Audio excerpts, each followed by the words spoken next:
හොඳයි. අපි දැන් මේ කතා කරන්න යන්නේ වාතයට පරිමාවක් තියෙනවා කියනවා. ඒ කියන්නේ වාතයේ පදාර්ථයක්නේ.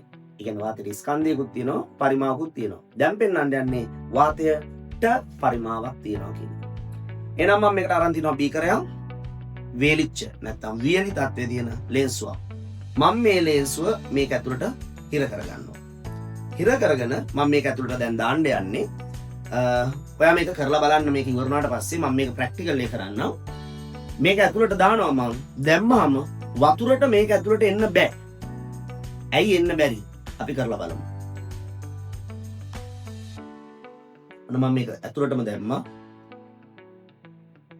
ඔයාලට පේනවා ඇති ජලය ඇතුල් වෙලා නැති බව. ඔන්න මම මේක එළියට ගන්නවා. මේ ලේන්සුව සම්පූර්ණයෙන්ම පිටින් සම්පූර්ණයෙන්ම පිහදාලා ගන්න. මේ ලේන්සුව හොඳට බැලුවොත් වියලි තත්ත්වයේ තියෙන. තෙමිලා නැහැ. ඒ කියන්නේ මේක වතුර ඇතුළට දැම්මට ජලය ඇතුළට ගියේ නැද්ද? ගියේ නැහැ.